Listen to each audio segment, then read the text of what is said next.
عمر رضي الله تعالى عنه وأرضاه لما ولي الخلافة، لما بقى أمير المؤمنين، أول حاجة عمل شنو؟ عزل خالد بن الوليد رضي الله تعالى عنه وأرضاه من القيادة. يا سلام عليك، شو الصحابة كانوا بيجيين كيف. خالد، بتعرف خالد رضي الله عنه سيف الله المسلول، ما غلب عليه ولا انتصر عليه لا في جاهلية ولا في إسلام. كان منجم لك شغل الحرب ده، نجام جد والله. حارب فيها خالد خلاص. الله الليله شيء يقول لك كريستيانو لاعب، يا ظل انت ما عندك شغله. انا نتكلم عن قوه الجيش يا ظل. ميسي كيف؟ هذا ميسي بتاع شنو؟ ده قائد بتاع جيش كفار مسلمين، انت فاهم؟ ما كان ينتصر عليه ابدا. لا من جاء عمر رضي الله عنه وارضاه، عارف عمل شنو؟ عزل خالد وطلع في الناس خطيب قال لهم والله ما عزلت خالدا من خيانه.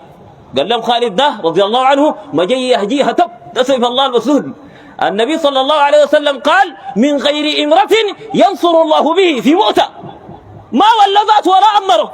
لا من قتل الصحابة الذين أخبر النبي صلى الله عليه وسلم بأن يرفعوا الراية، لا من قتل جعفر وقتل زيد، خالد طوال استلم الراية ما بيقول قال استلم ذاته. والله ده الناس عندهم إيمان، الناس انت بتستلمه يقول لك والله النبي صلى الله عليه وسلم ما خلمني. طبعا طوالي ترجع وين هذول الشغله دي فيها موت. والله يقول لك بركه جات منك يا بيت الله، والنبي ما قال لي انا، لكن خالد ولا قالوا له رضي الله عنه استلم الشغل طوالي. الزبده ما جايه كان يخلوه في موضوع الحرب ده. قال والله ما عزلت خالدا من خيانه. تعرف هو الشغل وين؟ قال ولكنني عزلته حتى لا يظن المؤمنون ان النصر بيد خالد. لا اله الا الله محمد رسول الله.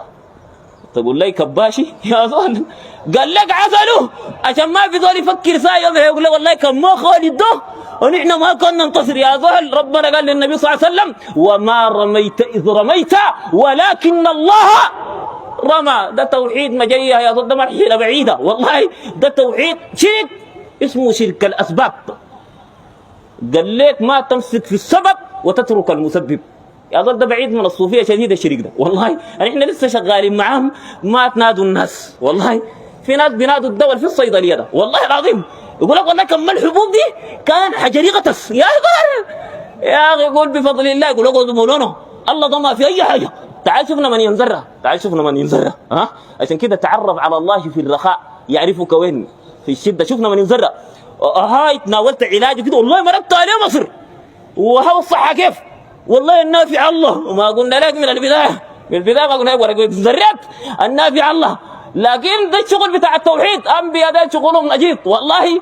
عمر رضي الله عنه اجتث وقطع شجرة الرضوان والله.